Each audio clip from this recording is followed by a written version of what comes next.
दोस्तों, आज हम जिस समय में जी रहे हैं जिसे कलयुग कहा जाता है, कलयुग को घोर पाप युग भी कहा जाता है, जहाँ एक समय पाप अपने चरम पर होगा और कलयुग का अंत हो जाएगा। जैसा कि हम सभी जानते हैं, हिंदू धर्म में समय के काल खंडों को 4 युगों अर्थात सतयुग, त्रेता युग, द्वापर और कलयुग में बांटा गया है, जिसमें कलयुग को मानव जाति का सबसे श्रापित युग कहा गया है। महर्षि व्यास जी के अनुसार कलयुग में मनुष्यों में वर्ण और आश्रम संबंधी प्रवृत्ति नहीं होगी। वेदों का पालन कोई नहीं करेगा। कलयुग में विवाह को धर्म नहीं माना जाएगा। शिष्य गुरु के अधीन नहीं रहेंगे। पुत्र भी अपने धर्म का पालन नहीं करेंगे। कलयुग में थोड़े से धन से मनुष्यों में बड़ा घमंड होगा। स्त्रियों को अपने केशों पर ही रूपवती होने का गर्व होगा। कलयुग में स्त्रियां धनहीन पति को त्याग देंगी। उस समय धनवान पुरुष ही स्त्रियों का स्वामी होगा। जो अधिक देगा उसे ही मनुष्य अपना स्वामी मानेंगे। उस समय लोग प्रभुता के ही कारण संबंध रखेंगे। फिर भी विष्णु पुराण में महर्षि व्यास जी ने कलयुग को सर्वश्रेष्ठ युगों में से एक बताया है।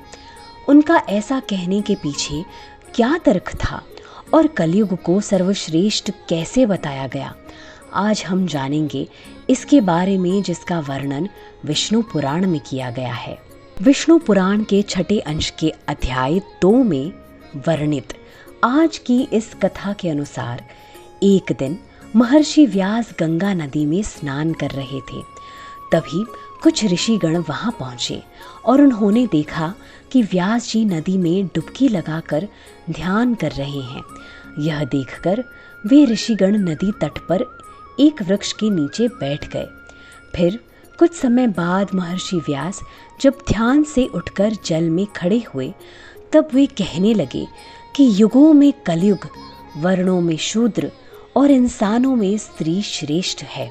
ऐसा कहकर उन्होंने जल में और एक डुबकी लगाई और ये सुनकर गंगा तट पर वृक्ष के पास बैठे हुए ऋषियों को बड़ा ही आश्चर्य हुआ। और फिर वे सभी आपस में बात करने लगे कि अब तक तो हम लोगों ने सुना था कि युगों में कलयुग श्रापित युग है और जातियों में ब्राह्मण ही श्रेष्ठ हैं, तो फिर व्यास जी ऐसा क्यों कह रहे हैं।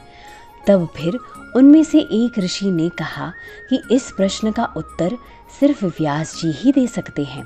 तो फिर कुछ समय बाद व्यास जी जब उन ऋषियों के पास पहुंचे, तब उन ऋषियों ने इस प्रश्न का उत्तर व्यास जी से मांगा।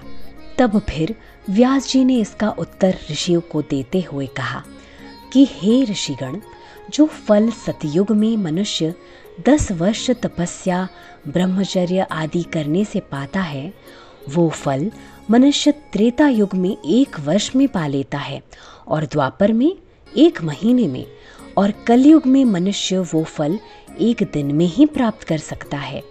इस कारण ही मैंने कलयुग को श्रेष्ठ कहा है। वहीं जो धर्म सतयुग में त्याग, त्रेता में यज्ञ, द्वापर में देवार्चन से प्राप्त होता है, वहीं कलयुग में प्रभु की भक्ति और कीर्तन मात्र से मिल जाता है। कलयुग में मनुष्य एक छोटे से परिश्रम से सफलता हासिल कर सकते हैं। इसलिए मैंने कलयुग को श्रेष्ठ कहा है, जिसका तात्पर्य यह होगा कि शुद्ध चेतना और समर्पित भक्ति भावना के साथ इस कलयुग में मनुष्य कहीं ज्यादा पुण्य अर्जित कर सकता है और दूसरे युग की अपेक्षा में तो अपने मन के भाव को शुद्ध कर दूसरों के हित में किया गया थोड़ा सा प्रयास भी आपके इस छोटे से जीवन को बड़ा मतलब दे सकता है।